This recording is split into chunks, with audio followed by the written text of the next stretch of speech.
नमस्कार। व्यक्ति विषय र विशेषको आजको श्रृङ्खलामा यहाँहरूलाई हार्दिक स्वागत छ।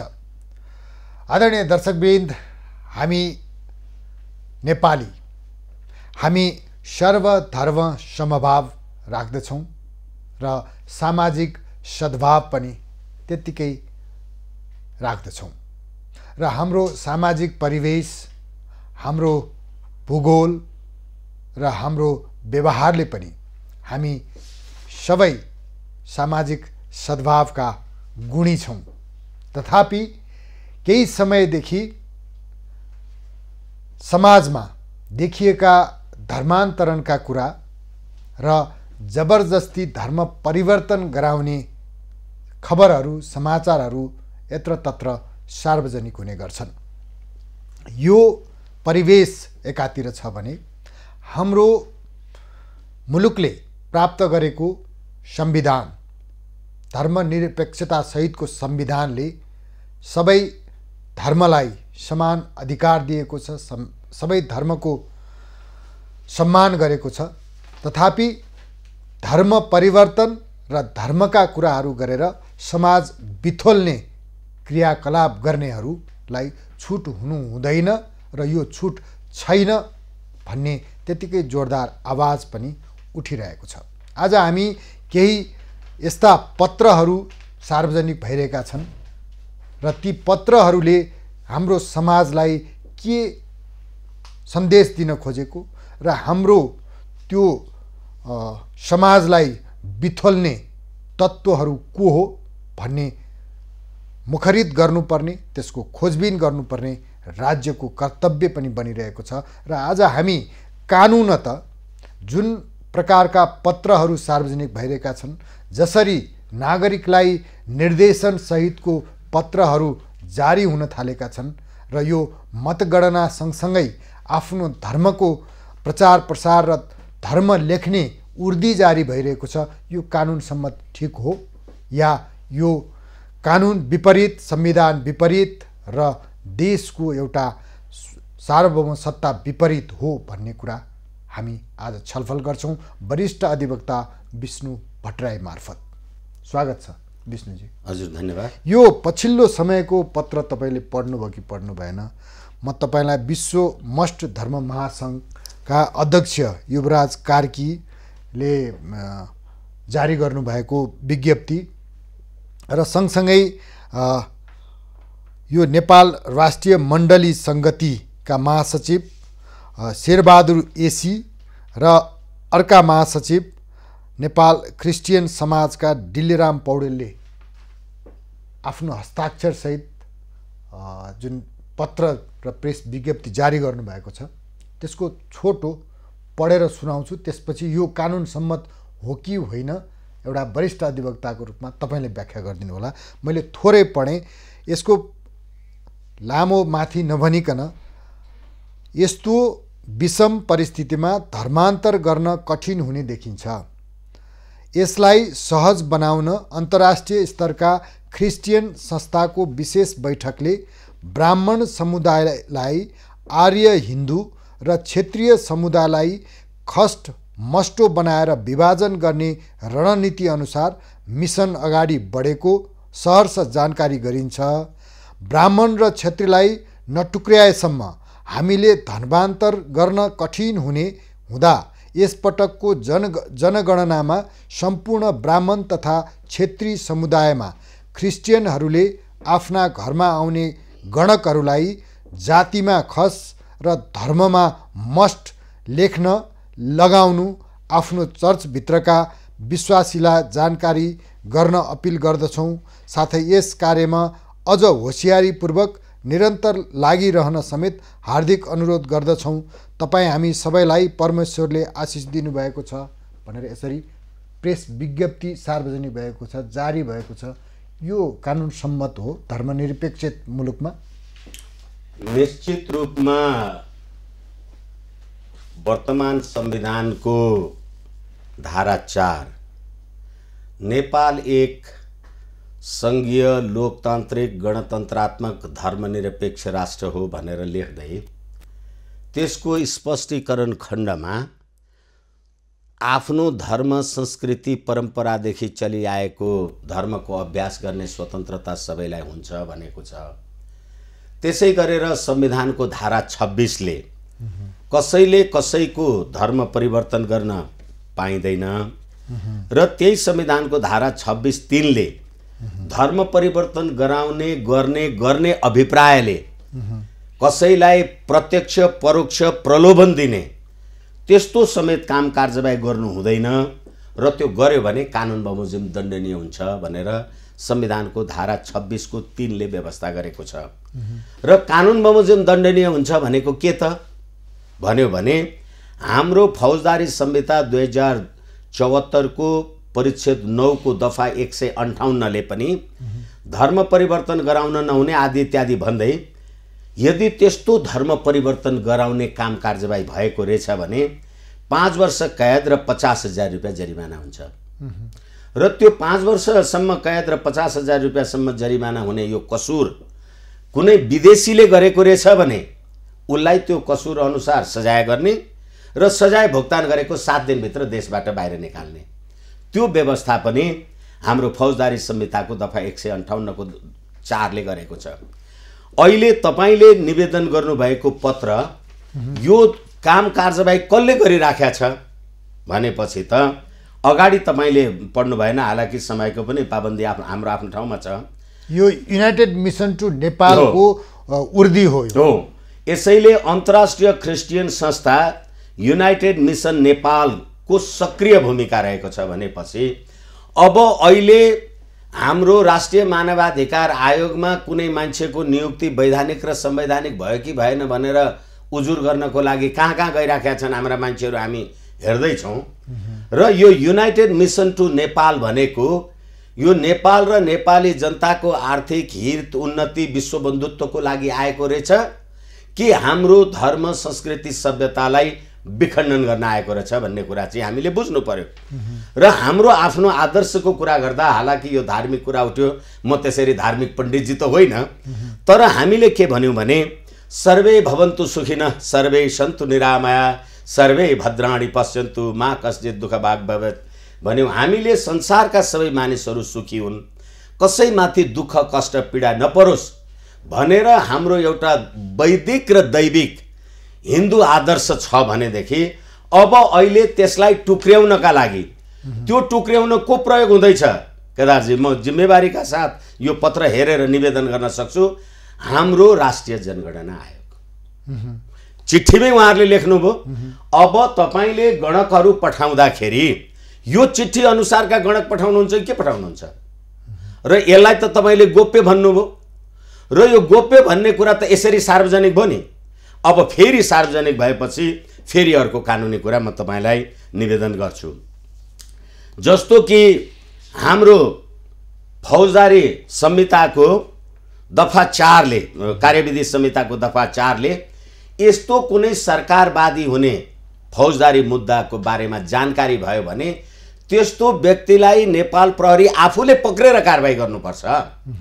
यत्र यी चिठी पत्रहरू आदि इत्यादि सारा कुरा भइराखेका छन्। यो देशको प्रशासन कहाँ छ? यो देशको संविधान लागू गर्ने निकाय कहाँ छ? हामीले अन्तर्राष्ट्रिय सङ्घ संस्थाहरूलाई जुन प्रकारले स्वागत सम्मान आदर र मर्यादा र इज्जत गरिराखेका छौँ त्यो संस्थाहरूबाट यो काम कारबाही भइराखेको छ। हाम्रो नेपाल सरकार कहाँ छ? अब एकैछिन 1 मिनट म एउटा कुरा भनेर टुङ्ग्याउँछु। हामीले के भन्यौँ भने म एउटा विदुर नीतिको कुरा तपाईलाई निवेदन गरौँ। आत्मवर्ग परित्यज्य सर्ववर्ग समाश्रयत स्वयमेव लयम याति यथा राज्यमा धर्म त के भन्छ चाणक्य नीतिले भने आफन्तलाई त्यागेर अर्को वर्गका व्यक्तिसँग सहारा लिने व्यक्ति त्यसरी नै नष्ट हुन्छ जसरी अधर्मबाट राज्यको नाश हुन्छ। अब यो राज्य नाश गर्ने काम हो, होइन भने तपाईँ र म क्षेत्री बाहुन कामी दमाई सार्की मगर गुरुङ पहाडे मधिसे हामी मिलेर बसिराखेका छौँ। सयौं थुङ्गा फुलका एउटै माला हामी नेपाली भनेर त्यो सयौं थुङ्गा फुलका एउटै माला नेपालीलाई टुक्रा टुक्रा पार्ने काम कसले गर्यो? सरकारको संलग्नतामा युएमएन लगायतका संस्थाहरू र सरकारले बनाएको अथवा हाम्रो जनगणना राष्ट्रिय आयोगमा यस्ता मान्छेहरू र यिनीहरूलाई गोप्य रूपबाट त्यहाँ घुसपैठ गर्ने। अब कति त्यहाँ विदेशी सम्पत्ति अपचलन आदि इत्यादि आउने होला र हामीलाई क्षेत्री र बाहुन भनेर छुट्याएर अब एकछिनलाई मान्नुहोस् सामान्यतः सैन्य बलहरूमा क्षेत्रीयहरू सैन्य हुन्छन् अनि अब जन्मने जायते शूद्रो संस्कार द्विज उच्चते वेद पठेत भवेत विप्र ब्रह्म जानोति ब्राह्मण भनेर हामी जे भन्छौँ अनि त्यो वर्गलाई टुटाएर सरकारले भन्यो सेनालाई लकीरका फकीर अहिले आएर हेर्नुहोस् क्षेत्री र बाहुनलाई टुक्र्याउनु पर्यो होइन भने त हाम्रो स्थिति त पुरा हुनु भएन।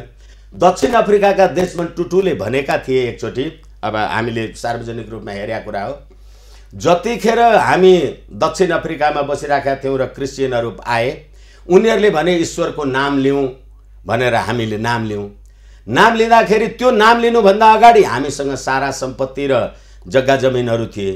त्यो नाम लिएर जब आँखा खोलौँ भन्दाखेरि हाम्रो हातमा चाहिँ बाइबल मात्रै र उनीहरूको हातमा सम्पूर्ण सम्पत्ति थियो।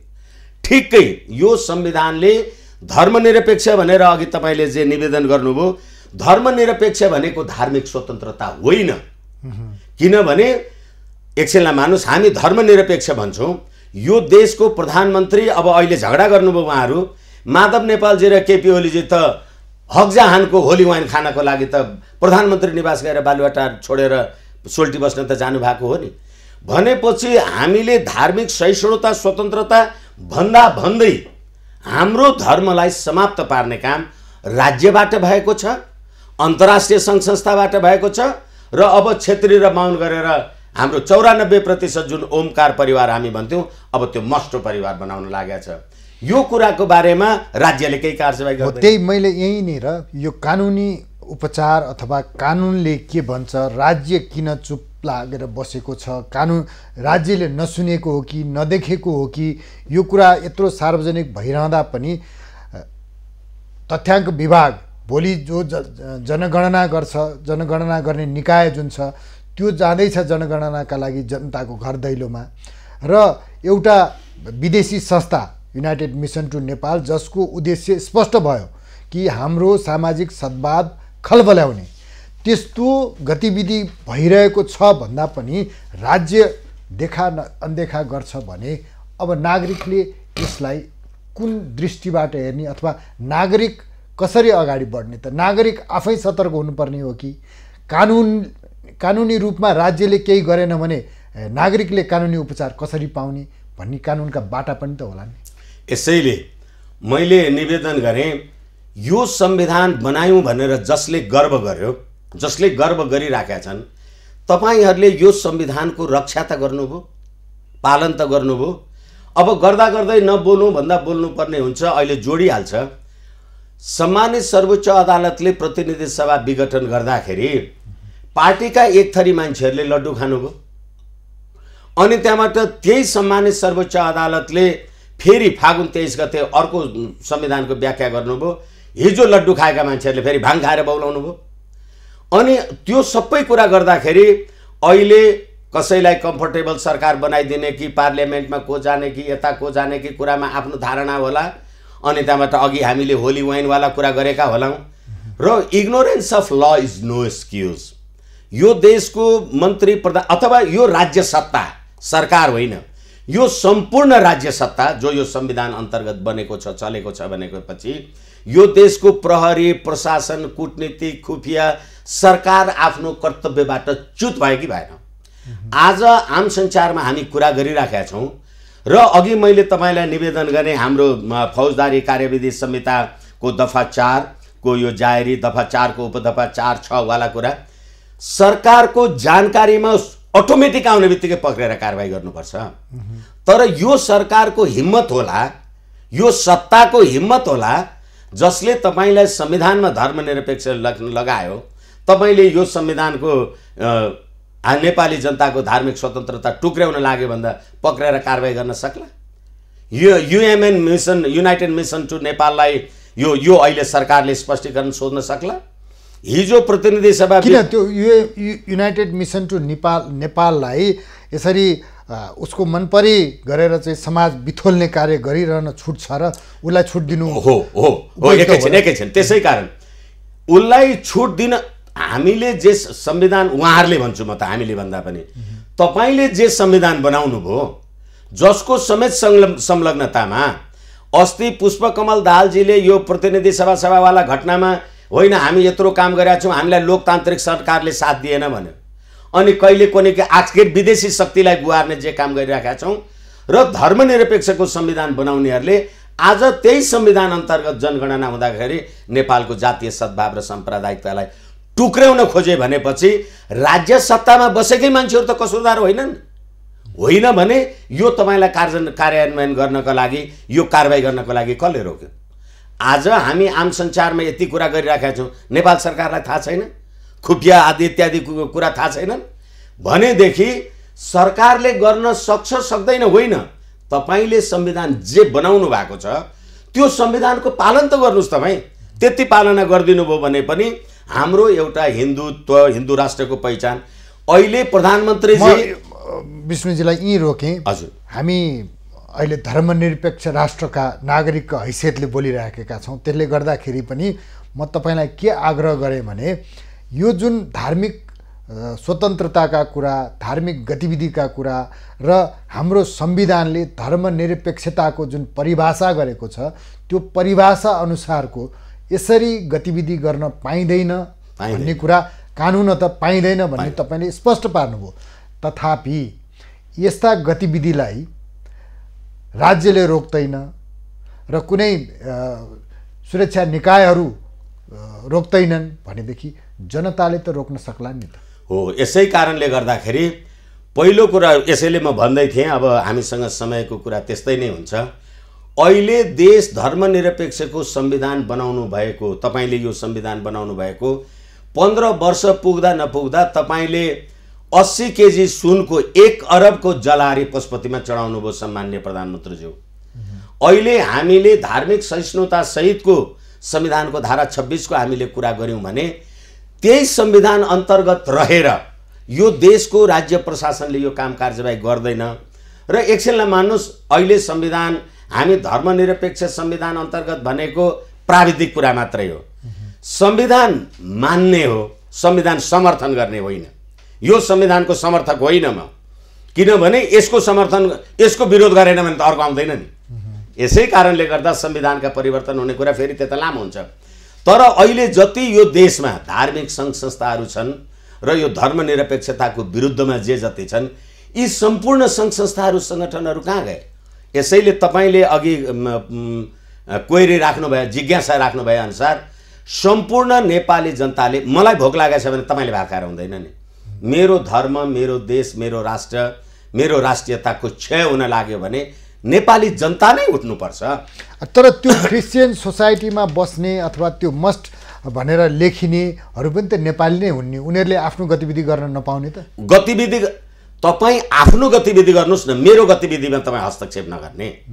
यसैले अघि हामीले भने अथवा मैले तपाईँलाई पढेर निवेदन गरेँ, हाम्रो फौजदारी संहिताको दफा 158 को धर्म परिवर्तन गर्नु गराउनु नहुने भनेपछि तपाईँको गतिविधिले, अनि तपाईँ मलाई पैसा दिएर अथवा चाहिँ भूकम्प आउँदाखेरि पनि त चामलको बोरामा बाइबल हालेर तपाईँले बाँड्नुभयो नि। त्यो बाइबल बाँड्नुको के अर्थ थियो?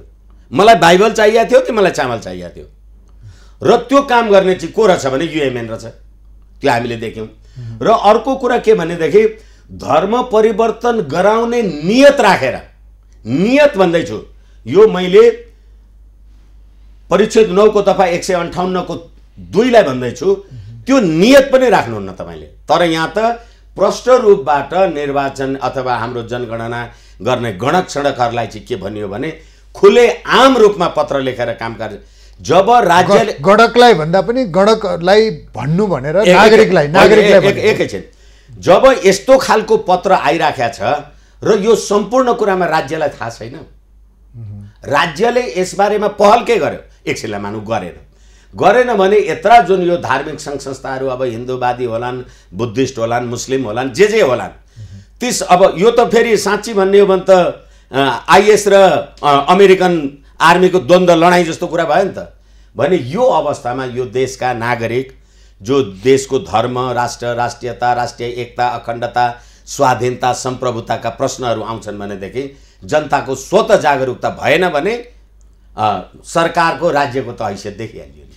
त्यसैले मैले हिजो भर्खर पनि एउटा अन्तर्राष्ट्रिय संस्था संयुक्त राष्ट्रसङ्घको मानवाधिकार उच्च आयुक्तको कार्यालयले सरकारलाई प्रश्न गरेको थियो, मानवाधिकार आयोगमा नियुक्ति प्रक्रिया माथि चाहिँ हस्तक्षेप भयो, कानुन मिचियो भन्ने किसिमको समाचार के हो, यो के गरिएको भनेर प्रश्न उठाइएको थियो।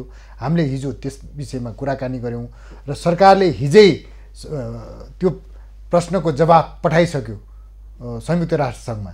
भने यो हाम्रो मुलुकको सार्वभौम सत्तासँग जोडिएको विषय, नागरिकको स्वाभिमानसँग जोडिएको विषय, नागरिकको एउटा आस्थासँग जोडिएको विषय, यति ठुलो विषयलाई यसरी नजरअन्दाज गर्नुको पछाडिको रहस्य कारण चाहिँ के तपाईँको दृष्टिमा हो? यसको रहस्य कारण चाहिँ 62-63 को आन्दोलनको बेलामा जब दिल्लीमा 12 बुँदे समझदारी भयो, त्यतिखेर नेपालका लागि अमेरिकी राजदूत जेम्स एफ मोरियार्टीले कान्तिपुर अन्तर्गत एउटा लामो अन्तर्वार्ता दिएका छन् र उनले त्यो आन्दोलनको दरमियानमा अथवा त्यो काम कारबाही गर्दाखेरि अहिले तत्कालीन त्यस अवस्थामा माओवादीहरूले गाई काटेर किरियापुत्री बसेको मान्छेलाई जो मासु खुवाउने काम गरेका छन्, यो प्रकारको द्वन्द्वलाई यदि राज्यले समयमा सम्बोधन नगर्ने हो भनेदेखि नेपालले अकथनीय पीडा भोग्नुपर्छ भनेर उनले भनेका थिए। जेम्स एफ मोरियार्टी त गए होला, तर त्यो अकथनीय पीडा सुरु हो। अर्को कुरा, यो संविधान बनाउँदाका बखत तत्कालीन बेलायतका लागि नेपालका लागि बेलायती राजदूत एन्ड्रयू स्पास्कीले चिठी लेखेर भनेका छन् कि नेपालको संविधानमा धर्मनिरपेक्ष लेखिनुपर्छ भनेर। भने उनी चाहिँ बढी कुरा भरे भनेर उनलाई चाहिँ फिर्ता पठाइयो। उनले भनेको धर्मनिरपेक्ष चाहिँ लेखियो नि। सनातन हामीले जुन 47 को संविधानमा हिन्दू राष्ट्र भनेर लेखेका थियौँ, त्यो हिन्दू राष्ट्रको पहिचान समाप्त पार्नुपर्छ भनेर आन्दोलनमा आवाज थियो। एउटा पनि आवाज थिएन, नेपाली जनताले भनेका थिएन। तर 94% ओमकार परिवार बस्छन् यो देशमा भनेर तपाईलाई तिनीहरूले भोट दिए र तपाईले गाई काट्न पाउने धर्मनिरपेक्षको संविधान बनाए भन्नुहुन्छ भनेदेखि अहिले अब भर्खरै हामीले युएनओ को कुरा गर्यौँ, मानवाधिकारका कुरा। हाम्रो संवैधानिक आयोगमा, राष्ट्रिय मानवाधिकार आयोग भनेको हाम्रो संवैधानिक आयोग हो। हाम्रो संवैधानिक आयोगमा नेपालको संविधान र कानुन बमोजिम नियुक्ति भयो कि भएन भनेर अब युएनओले हेरिदिने हो भने हाम्रो सम्प्रभुता कहाँ रह्यो? सर्वोच्च अदालत त जानु भएन तपाईँ। अनि त्यसै कारणले गर्दाखेरि अस्ति प्रधानमन्त्री अथवा पुष्पकमल दाहालजीहरूले हामीलाई लोकतान्त्रिक विश्वले समर्थन गरेन भने अहिले त्यो कुरामा चाहिँ सरकार अहिलेको भरि जवाफ पठाउने यत्रो पत्रहरू आइराखेका छ, तिनीहरूलाई पक्रेर कारबाही चाहिँ नगर्ने अथवा युएमएन नेपाल। विष्णुजी, अब यो त खुल्लम खुल्ला हामीमाथि विदेशी हस्तक्षेप अथवा हाम्रो समाज बिथोल्ने क्रियाकलाप हो भनेर बुझ्दा हुने भयो। बुझ्दा हुने अहिले देखिएको मात्रै हो। यसको प्रारम्भ त पृथ्वीनारायण शाहले यो देश एकीकरण गर्दैखेरिदेखि भएको हो।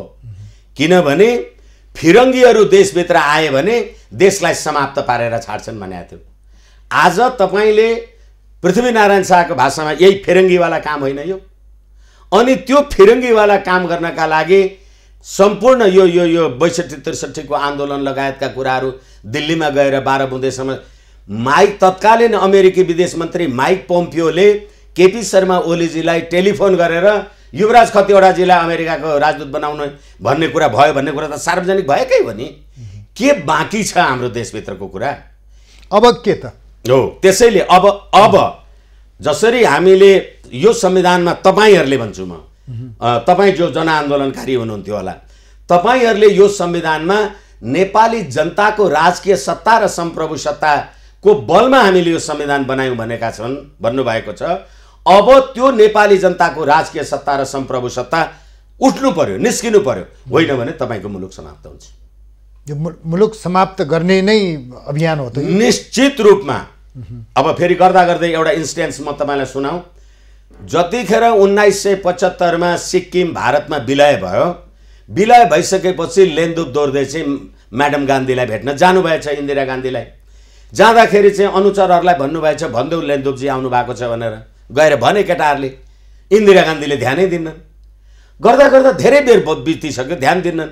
नदिएपछि होइन उहाँहरू त्यत्रो बेर भइसक्यो, भेट दिनु पर्यो हजुरले भनेर कार्यकर्ता कर्मचारीहरूले भन्दाखेरि जसले मैले भनेको मानेर आफ्नो देशको राष्ट्रियता सम्प्रभुता समाप्त पार्छ, मेरो उद्देश्य पुरा भयो, त्यो लाछीलाई म किन भेट्ने? ठ्याक्कै त्यही हाल हो यो। हामी बिस्तारै त्यतातिर उन्मुख त हुँदै छैनौँ, नभए यत्रो पत्र आम सञ्चारमा सारा संसारले थाहा पायो, नेपाल सरकारलाई थाहा छैन? तपाईँले बनाएको कानुन तपाईँलाई थाहा छैन? तपाईँले पक्रेर कारवाही गर्नु पर्दैन? यसकारणले गर्दाखेरि यो मुलुकको अवसानको प्रक्रिया जे चलिराखेको थियो त्यो प्रकटित रूप अहिले यहाँ आइराखेको छ। विष्णुजी, हामीले यो पत्र जब फेला पार्यौँ, जुन पत्र हामीले सार्वजनिक रूपमा देखिसक्यौँ, त्यो देखिसकेपछि हाम्रो चासो पनि के भने यो मुलुकमाथि विदेशी तत्त्व, विदेशी शक्तिहरूको कुदृष्टि परेको रहेछ र यो UNMIN, united mission to Nepal भन्ने विगत लामो समयदेखि यो मुलुकलाई छतबिछत गर्न लागि परिरहेको छ भन्ने सोच हामीलाई पनि त्यो लागेर एउटा स्वतन्त्र नागरिकको हैसियतले मैले तपाईँलाई आमन्त्रण गरेँ। त्यो आमन्त्रण चाहिँ कानुनी व्याख्याका लागि र कानुनी उपचारका लागि। अब हामी कानुनी उपचारका लागि के गर्न सक्छौँ? होइन, त्यसैले मैले तपाईँलाई भनिहालेँ, अहिलेको यो हामीले फौजदारी संहिताको दफा 158 मैले 2-3 चोटि निवेदन गरिसकेँ। यसरी सरकारवादी हुने कुरा, संविधान र कानुनको उल्लङ्घन हुने कुरा नेपाल प्रहरीले स्वतः जानकारीमा लिएर कारवाही गर्नुपर्छ। तर किन गरिराखेका छैन? उजुरी बाजुरीको आवश्यकता पर्दैन। किनभनेदेखि ऐनको दफा 4 को उपदफा 6 ले 4 को उपदफा 4 ले प्रहरीले कुनै स्रोतबाट थाहा पायो भने पक्रेर कारवाही गर्नुपर्छ। चिठी छ, कोनिके छ, सही छाप छ, हस्ताक्षर छ, यत्रो काम कार्य भएको छ, तपाईँ राष्ट्रिय जनगणनामा बुझ्नु सारा कुरा गर्नका लागि। तर के हो भने राज्य कर्तव्यच्युत भयो, अघि हामीले कुरा गरिसक्यौँ। तर जनताले आफ्नो धर्म, आफ्नो देशको संस्कृति सभ्यता बचाउनका लागि जनताको जागरुकता आवश्यक भयो। अब सरकार र संविधानले केही पनि गरेन। अब नागरिक नै जाग्नु पर्यो, नागरिक नै जाग्नु पर्यो। किनभने जनताको राजकीय सत्ता र जनताको सम्प्रभु सत्ता। यसै कारण अघि मैले तपाईँलाई विदुर नीतिको एउटा श्लोक पनि पढेर निवेदन गरेँ। मुलुकको धर्म नष्ट भयो भने राष्ट्र नष्ट हुन्छ भनेर सम्मानित सर्वोच्च अदालतले 2075 सालमा फैसला गरेको छ एउटा गुठी सम्बन्धी मुद्दामा। गुठी धर्म, देवदेवताका मठ मन्दिर भनेको राष्ट्रिय निधि हुन्। यी निधिहरू समाप्त भयो भने देश समाप्त हुन्छ भनेपछि अब हाम्रो गुठी धर्म, संस्कृति, सभ्यता राख्ने हो यो कि समाप्त हुने हो? अदालत कहाँ छ? प्रशासन कहाँ छ? सरकार कहाँ छ? राज्य कहाँ छ? यो राज्य सत्ता कहाँ छ? त्यसैले नेपाली जनताले आफ्नो सम्प्रभु सत्ताको प्रयोग गरेर सडकमा आउने हो। जनता सडकमा आयो भने जे पनि जान्छ। धेरै धेरै धन्यवाद विष्णुजी। र यो संवेदनशील विषयको उठान हामीले गरेका छौँ र यसको समाधान र यसको अन्त्य पनि हामी गर्छौँ र त्यसका लागि हामी प्रयासरत रहन्छौँ। तपाईँहरू जस्ता अनुभवी र कानुनी उपचारका विद्वत्हरू वर्गहरूलाई पनि हामी आमन्त्रण गर्छौँ। आजको समयका लागि धेरै धेरै धन्यवाद। हस्, मलाई पनि बोलाएर आफ्नो कुरा राख्ने अवसर दिनुभयो। व्यक्ति विषय र विशेष कार्यक्रमलाई हार्दिक धन्यवाद, नमन, प्रणाम। आदरणीय दर्शकवृन्द, विष्णु भट्टराई, आज हामीले यो मुलुकको सामाजिक सद्भाव बिथोल्ने कार्य हुँदैछ भन्ने झझलको मात्र होइन, यथार्थ त्यसका सबुत प्रमाणहरू सार्वजनिक हुन थालिसकेपछि यो चासो, यो विषयले हामीलाई पोल्यो, हामीलाई एकदम ढकढक्यायो र यहाँसम्म कि यो विषय भोलि मुलुकका लागि घातक हुन सक्छ भन्ने लागेर आज हामीले कानुनी उपचार के हुन सक्छ र यसरी खुल्लेआम हाम्रा समाजमा धर्म परिवर्तन गर्दै हिँड्नेहरू के यिनीहरूलाई स्वतन्त्रता छ र युनाइटेड मिसन जस्तो संस्थालाई यो मुलुकबाट अब लखेट्नुपर्छ, देश निकाला गर्नुपर्छ भन्ने आवाज उठ्न थालिसकेपछि अब त्यो सम्भव छ कि छैन भन्ने सन्दर्भमा हामीले आजको यो संवाद र यो व्यक्ति विषय र विशेषमा अतिथिका रूपमा निम्त्यायौँ वरिष्ठ अधिवक्ता विष्णु भट्टराईलाई र यहाँहरूले पनि उहाँको भनाइ सुनिदिनु भयो। यहाँहरू पनि यो विषयमा संवेदनशील हुनुहोला भन्ने हाम्रो आग्रहसहित यहाँहरूलाई पनि धेरै धेरै धन्यवाद। खबरभित्रको खबरका लागि हेर्दै रहनुहोला एभेन्यूज खबर। नमस्कार।